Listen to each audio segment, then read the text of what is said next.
So we need to reflect on whether we want to move in this political direction beyond a Westphalian world, and if so, we must next ask how we can best do so. But begin with the first question: why do so? In my book, I make three arguments against a Westphalian global structure. And the first is that the existing system of sovereign nation states is a system of severe global economic inequalities that cannot be easily remedied or alleviated within existing structures.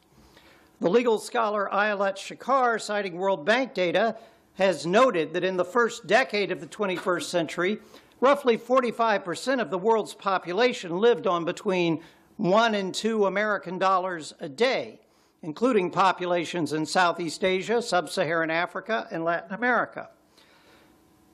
U.S. per capita income was almost 30 times that in poorer regions, and disparities in levels of education, health care, life expectancy were all similar.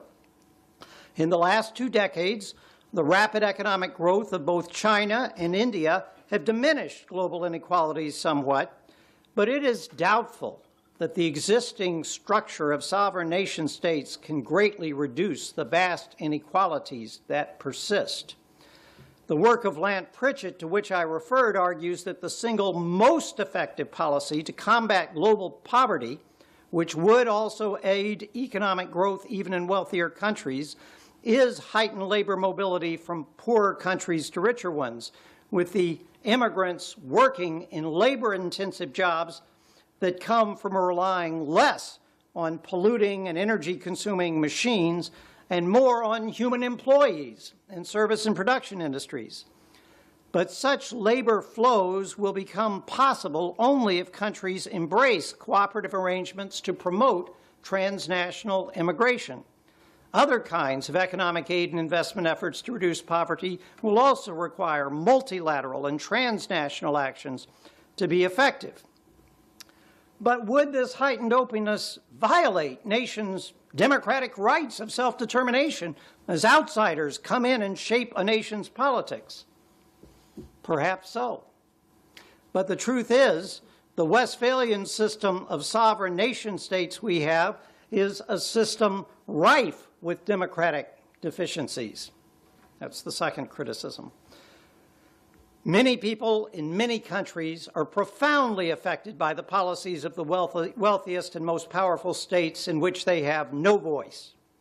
What is more, many global problems, such as environmental degradation, economic collapses, security emergencies, and demographic flows, are ones that no nation can hope to control through its own nation-state institutions alone, but its members often have little democratic voice in the international agreements that represent the only path now available for addressing those transnational problems.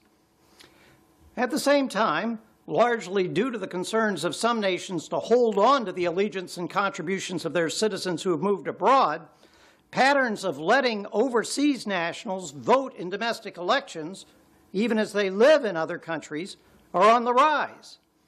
And we may need to continue to develop such transnational democratic institutions which allow the most directly affected populations to vote in decisions affecting them regardless of formal national citizens, perhaps by making multinational referenda binding on the nations involved for some issue areas, perhaps by creating new systems of multinational electoral representation or new forms of federation, as I suggested earlier.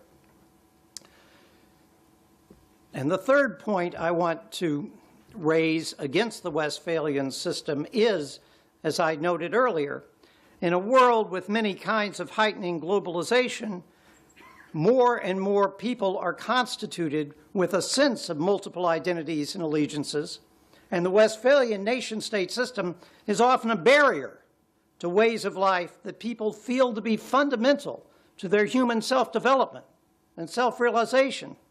In an era of enhanced global communications and transportation systems, transnational, religious, ethnic, economic, and social memberships are increasing. And again, even the formal political memberships, the citizenships of many persons, are now often multinational. It has become a common experience today.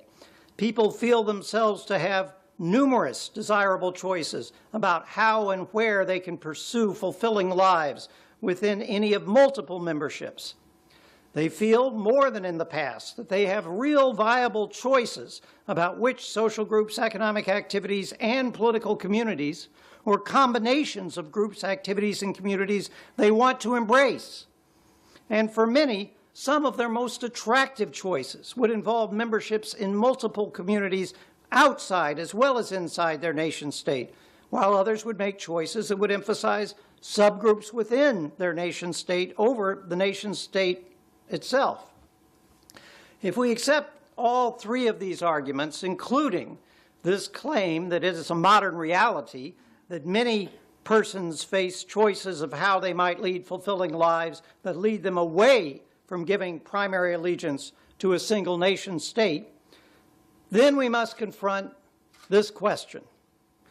How should individuals and political communities make decisions regarding how to combat economic inequalities, how to ameliorate democratic deficiencies, and how to promote self-realization, the pursuit of happiness, as we Americans put it, in light of the multiplicity of persons' memberships and aspirations in the 21st century, and what would and should those decisions mean for the Westphalian system of relatively closed sovereign states? In political peoplehood, I suggest it's no longer sufficient in the 21st century for governments or individuals to be guided by the English philosopher John Stuart Mill's 19th century harm principle, though political philosophers and political leaders still commonly invoke it as a guide to regulatory policies, at least in most modern liberal democracies. Mill's principle, some of you may recall, is the only purpose for which power can rightly be exercised over any member of a civilized community against his will is to prevent harm to others. This harm principle was created as nation-states rose toward becoming the dominant form of political community globally in the 19th century. And its purpose was to decide when sovereign national governments could regulate the behavior of nation-state members. But for 21st century conditions, I suggest, we need a modified Millian Maxim, one that has many predecessors in the history of political and moral thought, to be sure, including the writings of Mill himself, but it still may be useful to codify it in the following way. The best uses of their powers by communities and individuals are those that aid others without doing harm to themselves. We might call this an aid principle, as opposed to just a harm principle. Again, the very multiplicity of persons' memberships, affiliations, and aspirations means that people will usually face a range of choices of economic and social pursuits and group memberships that all could be roughly equally satisfying and fulfilling for them. As a matter of personal morality, this aid principle means that people can and should choose among the numerous ways of life they might find equally fulfilling for themselves, those that also best assist others. Similarly, given the range of people's desires, national governments could act responsively to their citizens in a variety of ways that might seem equally good for those citizens, but some of those options are more likely than others to aid outsiders as well. Under those circumstances, this aid principle urges governments as well as individuals to make policy choices that maximize the chances for self-realization not just of themselves, but of other outsider persons, groups, and political communities as well. This principle argues if decisions, policies, and pursuits that aid others are roughly equally valuable for ourselves as more purely self-serving ones in fulfilling some of our most important aspirations, of course we can never fulfill them all, then why not choose those options that also aid outsiders? Indeed, if we hold on any grounds that we have moral duties to promote human self-realization, pursuits of happiness, not just for ourselves, but also others, I think the choices recommended by this modified Millian maxim, this aid principle, appear mandatory. But only if they are feasible. If the pursuit of this version of political morality corrodes valuable senses of shared identity and effective institutions and produces so much division instead of harmony that few, if any, common goods can be achieved, it is obviously undesirable. Determinations about whether or not it is feasible require, however, at least some efforts to experiment, to try and see. And I think such efforts are called for by the challenging conditions of the 21st century. Winning support for those efforts will require building political coalitions and also changing the modes and ethics of citizens' political participation so that they push effectively in these directions. The chances for building such coalitions are better in some countries, like the United States, than they probably are in China.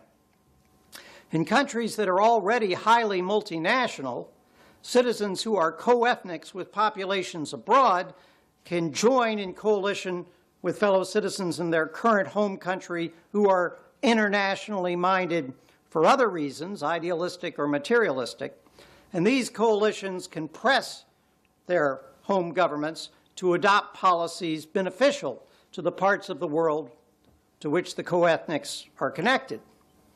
In the U.S., we have lots of immigrants and children of recent immigrants who, for the most part, feel strong senses of affiliation with populations in their ancestral homelands in Mexico and Latin America, in East and South Asia. The U.S. is also a land of multinational corporations, and the globalization of transportation, communications, capital markets, trade, and labor flows all mean more and more Americans see their vocational identities and economic interests bound up with people and communities who reside elsewhere. So there are many social groups and many powerful economic actors within the U.S. who have interests in seeing their country expand its participation in multilateral alliances and treaty agreements and international organizations, even if this means ceding part of its own sovereignty. Many other Americans see multilateral or transnational solutions for a range of economic, environmental, and military problems as the only ones with any chance to work. Multilateralism has, in fact, been President Obama's greatly preferred approach, even though he has not always executed it well, and he has also continued politically popular exceptionalist rhetoric that can work against multilateral alliances, as I'll note. Now, circumstances in China are obviously very different, and I leave it to you to guide me on how far the direction I am proposing can or should be pursued here. China certainly is deeply tied into the global economy, and it is, to some degree, multi-ethnic, multi-religious, and multinational, with Hong Kong in particular having a special political and economic status within it as Asia's world city. But I know many do not wish for China to become more diverse in these ways. Still, its economic interests are increasingly connecting it with many communities around the world, and powerful though it is, China's security interests are often probably not best served by purely unilateral policies, nor by repressing diversity internally. So China may have reasons for working, probably gradually but deliberately, to accepting greater diversity in certain forms within its own boundaries and to strengthening new multilateral alliances, agreements, and associations beyond them, even if these limit the absolute sovereignty of its central government in some regards. That is what we can discuss in more detail in a few moments. But first, let me complete my argument about how political movements in the directions I suggest might be achieved.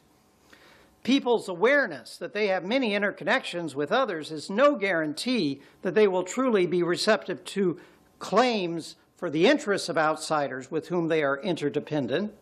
Interdependency may make them feel vulnerable and defensive. I suggest that those who favor movements in the direction of a federated world of moderate political communities with flexible membership policies will need to urge citizens in many lands to adopt a new ethics of political practice generally expressive of the aid principle I have advanced.